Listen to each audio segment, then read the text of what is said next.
மாஸ்டருக்கு வணக்கம். அனைத்து சகோதர சகோதரிகளுக்கும் வணக்கம். இப்போ நம்ம பாபுஜி மாஸ்டர் எழுதின சத்தியோதயம் புத்தகத்தில் 9வது சாப்டர் மெய்மை உணர்தல் பார்த்துட்ருக்கோம். அதில் பேஜ் நம்பர் 105 106. இதில் மாஸ்டர் என்ன சொல்லியிருக்காங்க அப்படிங்கிறத பற்றி பார்க்கலாம். ஒரு கிராமத்தில் ஒருத்தர் தினமும் அவருடைய வீட்டினுடைய திண்ணையில் உட்காந்து தியானம் பண்ணிகிட்ருப்பார். அவர் வயதானவர், பல வருடங்களாக அந்த இடத்துல உட்காந்து தியானம் பண்ணுறாரு. அவரை தினமும் பார்த்துட்டு போயிட்டுருக்கிற ஒரு வழிபோக்கன், ஒரு இளைஞன், அவனுக்கும் நம்மளும் இவரை மாதிரி தியானம் பண்ணணும் அப்படிங்கிற ஒரு எண்ணம் வரவே அவர்கிட்ட வந்து கேட்குறான், எனக்கும் வந்து இந்த தியான பயிற்சியை சொல்லி கொடுங்க அப்படின்னு சொல்லி. வா 2 பேரும் சேர்ந்து உட்காந்து பண்ணலாம் அப்படின்னு சொல்லி அவனையும் பக்கத்தில் உட்கார வச்சுக்கிறாரு. இப்போ கொஞ்ச நாட்களாக அப்படியே சில நாட்கள் அவங்க 2 பேரும் சேர்ந்து அந்த தியான பயிற்சியை பண்ணிகிட்ருக்காங்க. அப்போது சில நாட்களுக்கு அப்புறமா அவங்க முன்னாடி ஒரு ஒளிப்பிழம்பு ஒன்று வந்து தோன்றி அந்த வயதானவரை பார்த்து முதல்ல சொல்லுது, இன்னும் உங்களுக்கு 5 ஜென்மங்கள் கழித்து முக்தி கிடைக்கும் அப்படின்னு சொல்லுது. அப்போ அவருக்கு ரொம்ப ஒரு மாதிரி ஆயிடுச்சு. இன்னும் நான் அதுக்கு 5 ஜென்மங்கள் வெயிட் பண்ணணுமா அப்படின்னு சொல்லி கேட்குறாரு. அப்போது அந்த இளைஞன் வந்து எனக்கு எப்போ அப்படின்னு சொல்லி கேட்குறான். அப்போ பக்கத்தில் இருக்கிற ஒரு மரத்தை கை காமிச்சு, இந்த மரத்தில் எத்தனை இலைகள் இருக்கோ அத்தனை ஜென்மங்கள் கழித்து தான் உனக்கு முக்தி அப்படின்னு சொன்னதும் அந்த இளைஞனுக்கு ரொம்ப சந்தோஷமாயிடுது. அப்படியே சந்தோஷத்தில் துள்ளி குதிக்கிறான். அப்போது அந்த வயதானவர் கேட்குறாரு, நான் பல வருஷமாக தியானம் பண்ணிகிட்ருக்கேன், எனக்கு 5 வருஷம் கழித்து முக்தி அப்படின்னு சொல்லும்போது எனக்கே ரொம்ப கஷ்டமாக இருந்தது, என்னால் அதை தாங்கிக்க முடியல. உனக்கு இந்த மரத்தினுடைய இலைகள்ன்றது எத்தனை இருக்குது, அதுக்கப்புறம்தான் முக்தின்னு சொல்லும்போது அதுக்கு நீ ஏன் இவ்வளோ சந்தோஷப்படுற அப்படின்னு சொல்லி கேட்டதுக்கு அந்த இளைஞன் சொல்கிறான், எனக்கெல்லாம் வந்து முக்தி கிடைக்குமா அப்படின்னு சொல்லி நினச்சேன், ஆனால் எனக்கும் ஒரு டைம் கிடைக்கும் அப்படிங்கிறத கேட்கும்போது அந்த விஷயத்த நான் ஏற்றுக்கிறேன், எனக்கு ரொம்ப சந்தோஷமாக இருக்குது அப்படின்னு சொன்னதும் அந்த ஒளிப்பிழம்பு உனக்கு இந்த ஜென்மத்திலேயே முக்தி அப்படின்னு சொல்லிட்டு மறைஞ்சிருது. அதாவது மாஸ்டர் நமக்கு இதில் என்ன சொல்கிறாங்கன்னா, எல்லாத்தையுமே ஏற்றுக்கக்கூடிய ஒரு மனோபாவமும் ஏன்னு கேள்வி கேட்காத ஒரு மனநிலையும் தான் மெய்மை உணர்தல் அப்படிங்கிற ஒரு மார்க்கத்தினுடைய அடிப்படையான அம்சம் அப்படின்னு சொல்கிறாங்க. அப்போது அதுக்கு நமக்கு சரியான மனோபாவம் அப்படிங்கிறத இருக்கணும். சரியான மனோபாவங்கிறது தான் வாழ்க்கையினுடைய ஒரு வெற்றிக்கே அடிப்படையாக இருக்குது. அப்போ அதுதான் நம்மளுடைய விதியையும் தீர்மானிக்குது, நம்மளுடைய ஆன்மீக பயணத்திற்கு ஒரு முன்னேற்றத்தையும் தருது. ஒரு கிணத்தை வந்து உள்நோக்கி நல்லா தோண்டும் போது உள்ளேருந்து நீர் கொப்பளிச்சிட்டு வெளியில் வருது. அதே மாதிரி நாம் வெளியிலேருந்து உள்ள மாற்றப்பட்ட ஒரு நல்ல மனோபாவத்தை கொடுக்கும்போது தான் உள்ளேந்து வெளியில் நாம் செய்யக்கூடிய தியான பயிற்சியினுடைய விளைவுங்கிறதும் அதுக்கேற்ற மாதிரி இருக்கும் அப்படின்றத சொல்கிறாங்க. அதாவது மாஸ்டர் வந்து 3 முக்கியமான அணுகுமுறைகள் அப்படின்னு சொல்கிறாங்க. அதாவது கோர் ஆட்டிடியூட்ஸ் அப்படின்றாரு. இது 3ம் நமக்கு வாழ்க்கையில் ரொம்ப முக்கியமான ஒன்று அப்படின்றாங்க. அது என்னென்ன அப்படின்னா, ஃபஸ்ட்டு வந்து மதர் டிஞ்சர் ஆட்டிடியூட்ஸ் அப்படிங்கிறத இதை சொல்கிறாரு. இதை நாம் செயல்படுத்தும் போது நம்மளுடைய ஆன்மீக பயணம்ங்கிறது விரிஞ்சு மலருது அப்படின்றாங்க. அப்போது அது என்னென்ன அப்படின்னா, ஃபஸ்ட்டு வந்துட்டு சென்ஸ் ஆஃப் அர்ஜென்சி அப்படின்றாங்க. அவசர உணர்வுங்கிறது நமக்கு இருக்கணும் அப்படின்றாங்க. நம்மளுடைய ஆன்மீக பயணத்தினுடைய முதல் அடிங்கிறது இதை தான் சொல்கிறாங்க, இந்த அவசர உணர்வை நாம் வளர்த்துக்கிறது அப்படிங்கிறது. அப்போது இதை நாம் வளர்த்துக்கிறதின் மூலமாக நம்மளுடைய அந்த லட்சியத்தை நோக்கின பயணத்தில் நமக்கு ஒரு உத்வேகம் கிடைக்குது. இதை நான் செஞ்சு முடிக்கணும் அப்படிங்கிற அந்த அவசர உணர்வு இது நமக்கு நாம் யார் அப்படிங்கிற ஒரு விஷயத்தையும் நமக்கு காமிக்குது. என்ன தேவைக்காக நான் இந்த வேலையை செஞ்சிட்ருக்கேன் அப்படிங்கிற கேள்வியும் நமக்குள்ளே வருது. அப்போது அந்த முயற்சியில் ஒரு ஓய்வே இல்லாமல் செல்லக்கூடிய ஒரு நிலைங்கிறது நமக்குள்ளே உருவாகுது. இப்போ பௌதீக மட்டத்தில் நாம் காமிக்கிற அந்த அவசர உணர்வு அப்படிங்கிறது, இப்போ ஒரு காரை பிடிக்கிறது, இல்லை ஒரு ஃப்ளைட்டை பிடிக்கிறது, இந்த மாதிரியான ஒரு அவசர உணர்வு. அப்போது இதை நாம் செய்கிறதின் மூலமாக என்ன ஆகுது, நம்மளுடைய உடல் நலத்தில் ஒரு ஒரு டயர்ட்னஸ் வருது, ஒரு கோபம் வருது, மன அழுத்தம், ஒரு பயம், இது எல்லாமே நமக்கு வருது. ஆனால் ஆன்மீகத்தில் நாம் காமிக்கிற அந்த அவசர உணர்வு அப்படிங்கிற அந்த பரிதவிப்பு நிலை, உள்ளார்ந்த பரிதவிப்பு, அது நம்மளுடைய ஆன்மா மையத்தை தேடக்கூடிய அந்த பயணத்தில் ஒரு வளர்ச்சியும் ஒரு விரிவாக்கமும் உருவாகுது. அது மட்டும் இல்லாமல் நமக்கு ஒரு விழிப்புணர்வு கிடைக்குது, நம்மளுடைய முயற்சி அதிகமாகுது, நமக்கு ஒரு சுறுசுறுப்பு வருது, நம்மளுடைய லட்சியத்தை அடிக்கடி ஞாபகப்படுத்தக்கூடிய தருணமும் நமக்கு கிடைக்குது அப்படின்னு சொல்கிறாங்க. அடுத்தது 2வது ஹியூமிலிட்டி, அதாவது பணிவு அப்படின்றது. இது நம்மளுடைய அகங்காரத்தினுடைய ஒரு பண்பட்ட நிலை அப்படின்றாங்க. இப்போது இந்த பணிவாக நடந்துக்கிறதுங்கிறது நம்ம ஒருத்தங்களுக்கு முகஸ்துதி போடுறதோ இல்லைன்னா அடிமையாக இருக்கிறதோ அப்படிங்கிறதோ கிடையாது. அப்போது இது ஒரு சுய விழிப்புணர்வு அப்படின்றாங்க. நாம் ஒன்றுமே இல்லை, அந்த இறுதி லட்சியத்தினுடைய முன்னாடி நாம் எதுவுமே இல்லை அப்படிங்கிற ஒரு விஷயத்தை நமக்குள்ளே காமிக்குது அப்படின்றாங்க. பணிவாக நாம் எந்த அளவுக்கு இருக்கோமோ அந்த அளவுக்கு இயற்கையே நமக்கு மரியாதை செய்யும் அப்படின்றாங்க. ஒரு காற்றழுத்த தாழ்வு நிலை உருவாகும் போது ஒரு வெற்றிடம் உருவாகி மழை வருது இல்லையா, அதே மாதிரி எந்த அளவு நாம் பணியறோமோ அந்த இதயத்தில் தான் வெற்றிடம் உருவாகி இறையருள்ங்கிறது நமக்கு வருது அப்படின்றத சொல்கிறாங்க.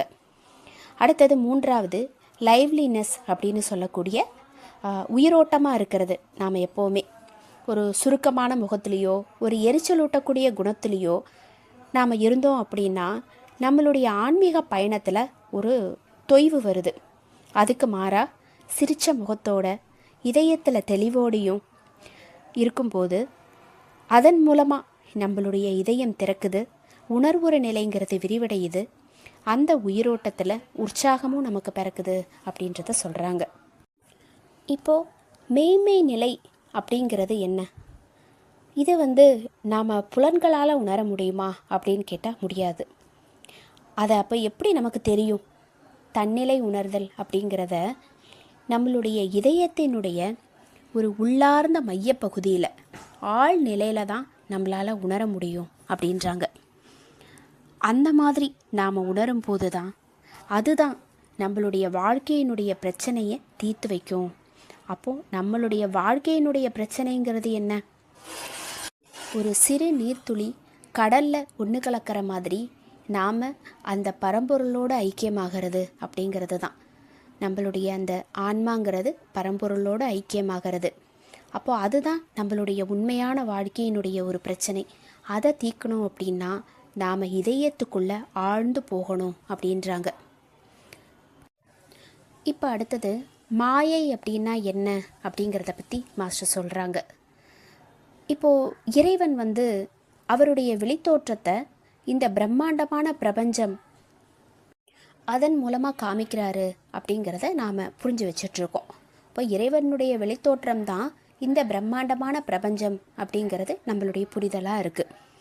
அப்போது அந்த மாறாத கடவுள்கிட்டேருந்து, அந்த உண்மையான முழுமையான மெய்ப்பொருள்கிட்டேருந்து இதை வேறுபடுத்தி காட்டணும் அப்படிங்கிறதுக்காக இந்த உலகத்தை மாயை அல்லது பிரமை அப்படின்னு சொல்லி நாம் சொல்கிறோம். அப்போ மக்கள் மாயை அப்படிங்கிற ஒரு விஷயத்தை பலவிதமாக சொல்கிறாங்க. அதாவது மாயை ஒரு தெய்வீக சக்தி அப்படின்றத சொல்கிறாங்க. உண்மையிலேயே மாயை ஒரு தெய்வீக சக்தி தான்.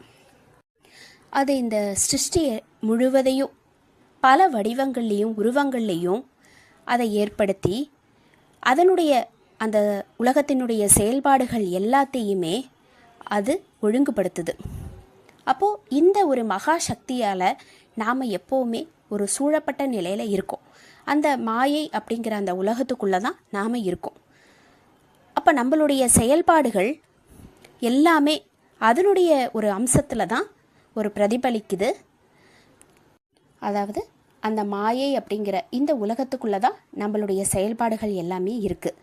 அப்போ அந்த மாயைன்னு சொல்லக்கூடிய அந்த ஈர்ப்புள்ள கோலத்துக்குள்ளே தான் நாம் சுழண்டுட்ருக்கோம்.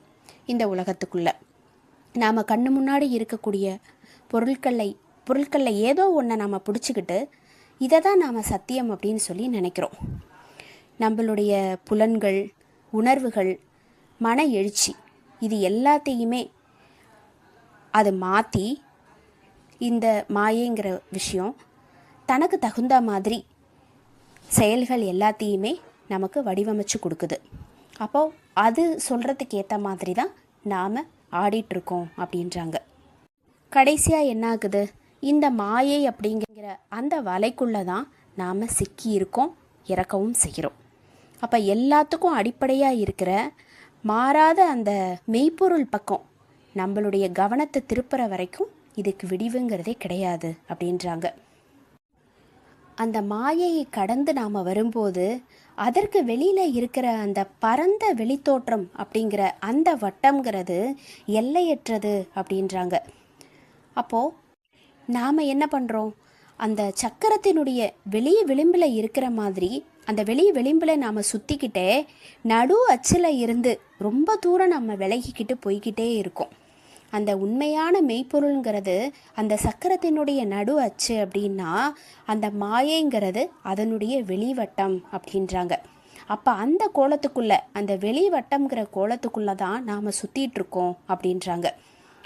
இப்போ ஓரொரு வட்டத்துக்கும் ஒரு மையம் இருக்கிற மாதிரி நாம் இந்த உலகாதாய விஷயங்கள் அப்படிங்கிற அந்த பௌதீக வெளிப்பாடு அதுக்கும் ஒரு மையம் இல்லைன்னா ஆதாரங்கிறது கண்டிப்பாக இருக்கும்.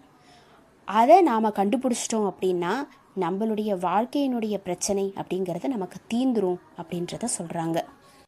அதாவது மாயை அப்படிங்கிறது பிரம்மத்தை மறைச்சு நிலையில்லாத ஒரு பொருளை நிலையானது அப்படின்னு சொல்லி காட்டக்கூடியது தான் மாயைங்கிறது.